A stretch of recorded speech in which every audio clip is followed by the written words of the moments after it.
Oferecimento CIEAN. Estamos de volta com o nosso programa Ponto de Equilíbrio, uma parceria entre o Amazonsat e o Jornal do Comércio, entrevistando hoje o Dr. Euler Ribeiro, PhD em Geriatria, pesquisador nesse tema. Dr. Euler, eu vou convidá-lo, antes de nós continuarmos aquela resposta do primeiro bloco, a assistir ao nosso quadro Direto ao Ponto.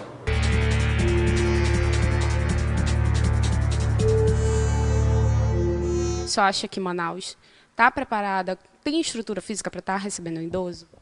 Olha, nós estamos no caminho certo. Conforme a política pública dos nossos governantes, eles estão querendo encaixar, fazendo movimento para que isso aconteça, para poder o idoso estar bem acolhido.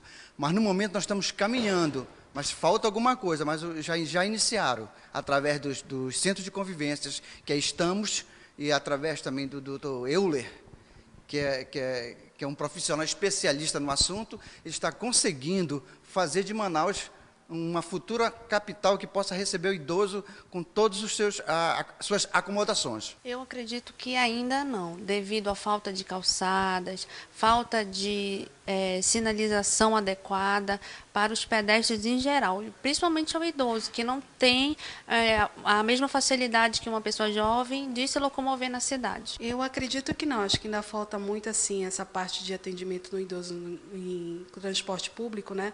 A gente já viu por várias vezes, eu mesmo relatei jovens que não dão assento ao idoso, né? E isso eu acho assim um absurdo, porque vem discriminado, então acho que falta uma atenção melhor do Estado e da Prefeitura nesse sentido aos idosos. Também de assistência, de calçada, na hora de eles atravessarem a rua, tudo isso eu acho que ainda falta bastante.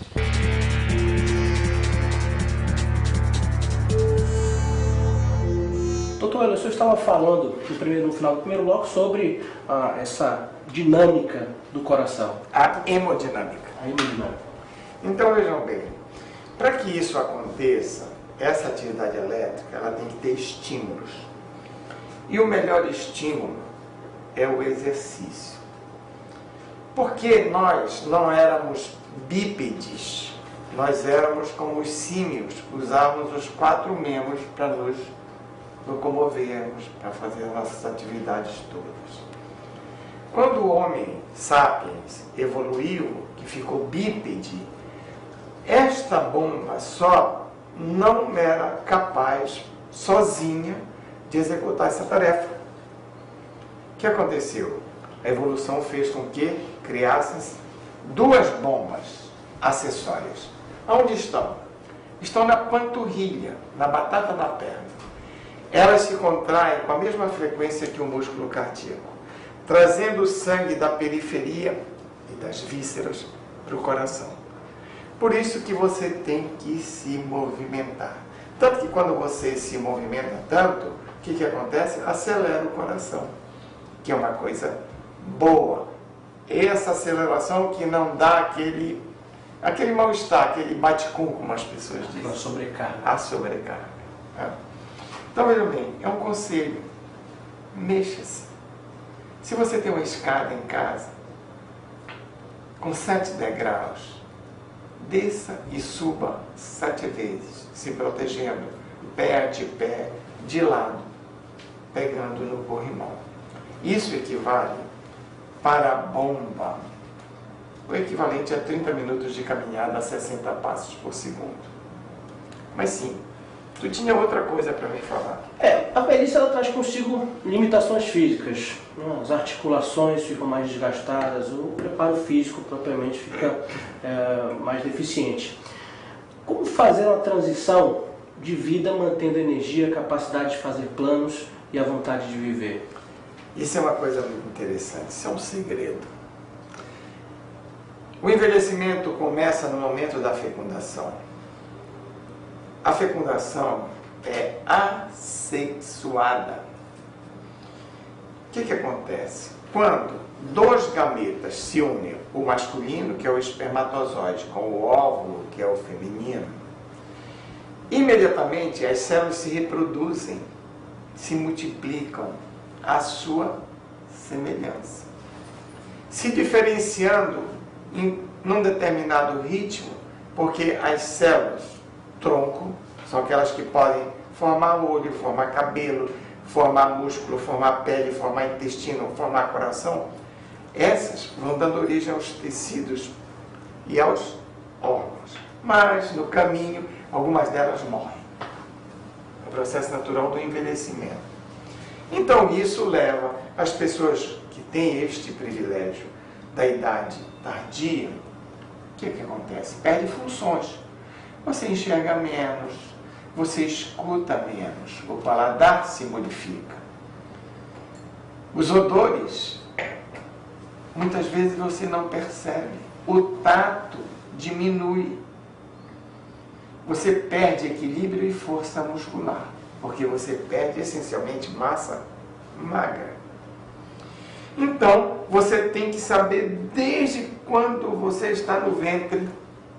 A sua mãe tem que conversar com você, diz: você tem que se exercitar, você não tem que fumar, você não tem que beber bebidas alcoólicas em exagero, você tem que ser ético, você tem que ser da paz, conversar com o bebê, porque ele escuta.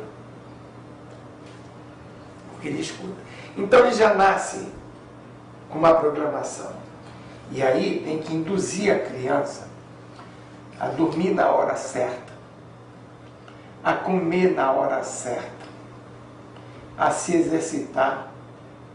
Às vezes nem precisa, porque elas correm muito, têm muita energia. Essa programação a criança vai levar ao longo de sua vida, da sua vida velhice. toda, da sua vida toda. O que devemos comer? De tudo. Proteínas, carboidratos, gorduras, vitaminas, sais minerais e fibras. Parcimoniosamente. Doutor Euler, o cardápio para uma boa velhice. O senhor define a forma da boa alimentação aliada à atividade física, inclusive o senhor tem pesquisa sobre nutrição. A dieta amazônica tem sido um diferencial nas análises comparativas que o senhor tem feito, mas eu queria ouvir do senhor como é esse cardápio para a velhice. Então, vejam bem.